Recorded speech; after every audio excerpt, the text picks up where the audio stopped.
U.S. now officially banning Russian oil from being imported into our country. The UK also taking a similar measure, announcing its own restrictions on buying Russian oil imports.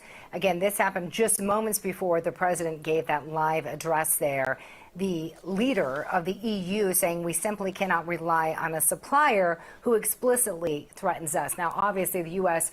doesn't rely as much as European countries do on Russian oil, so they're planning on phasing that out. How long that will take remains to be seen. Right now, the U.S. imports about 8% of our oil comes from Russia. Now, more importantly, the big question that's probably on your mind is, what does this mean to your wallet? Joining us live now to discuss what this ban will mean to you is CEO of Sawchuk Wealth, Terry Sawchuk himself. Thank you so much for joining us here live on News On. Good to see you. Miranda, it's great to see you as well, although I wish it wasn't under these circumstances. I think we can all agree with that. So this comes as, gas prices are now the most expensive in U.S. history, breaking a record that stood for nearly 14 years. Obviously, this has been in the works for quite some time. The Biden administration has been under immense pressure from lawmakers on both sides, mainly because of the public's response to what's happening in Ukraine. The markets have been responding to this news. What's the very latest from what you can tell? Tell us. Well, what I'm concerned about is that if we don't get this solved within 2 to 3 weeks, meaning if there's not a ceasefire and the sanctions begin to get lifted, then we're going to see another global financial crisis like what we saw in 08-09. We're going to lose liquidity. The markets could drop by 50, 60% or more. And then it's going to be up to the Fed to step in and try to figure it out. That's where we're at right now. It's really pretty scary. So when you say that, and I hate saying this word, are we talking possibly about a recession here? Oh, no, that's baked into the cards, Miranda. That's unavoidable, I think, at this point. It's not a matter of if a recession. We're going to get one. It's, does this turn into something more systemic and much larger?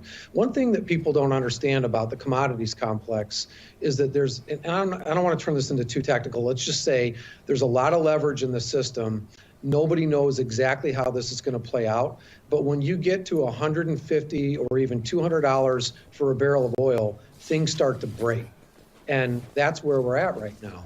So it's kind of scary. And I think there's some things people can do in the meantime if they want to be a little bit more cautious.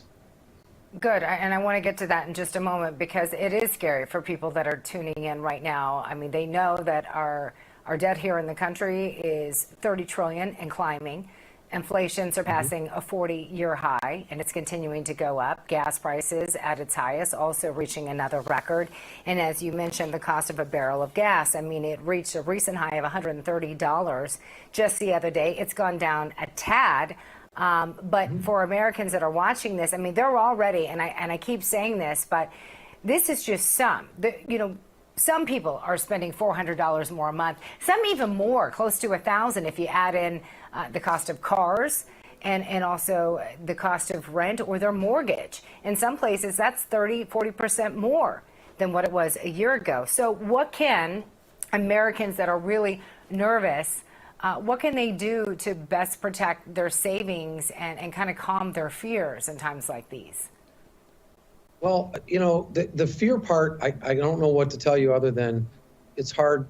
I guess what I would say is you can't worry about things you can't control. So what can you control?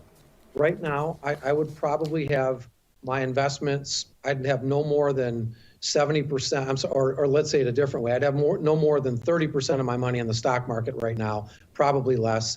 Even if you moved it to all cash today, that wouldn't be the worst thing, because if this resolves pretty quickly, you can always get back in.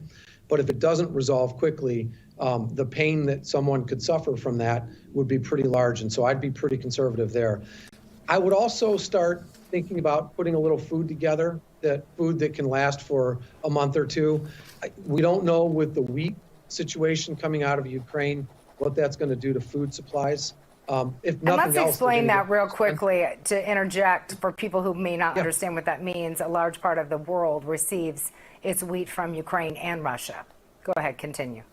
Yeah, that's right. It's a huge amount. And so we're not going to be as affected from that here because we don't import as much. That's going to be more of overseas issue. But, you know, the couple of benefits to buying more food now is, one, it's cheaper than it's going to be in a couple of months. And two, if there's a disruption in the supply for any reason, you can get by on having some extra, just not a bad idea. And then I would hold off on any purchases that I don't need to make right now. And the reason that I say that, I'm not trying to slow the economy down. We're already heading in that direction. It's just that if you don't have a lot of savings, cash is king, and you might be in a position where you'll need that. If we go into another significant recession, there's going to be more job losses, only this time it's going to be coupled with higher inflation. So it's a double whammy. And I know the Fed will jump in. I just don't know what kind of tools they have to deal with the situation. Nonetheless, we're going to keep a close watch on that. I want for people who are watching this that maybe their anxiety level may be going up to know that we're there. We're there with you. We're not trying to stoke any fears. We just want you to be prepared, and we're going to arm you with the most accurate information that we possibly can for you and your family to keep you safe. So, Terry, thank you so much. As always, we appreciate your advice here on News On. Miranda, it was good to see you. Let's hope the next time we talk, things are a little bit better.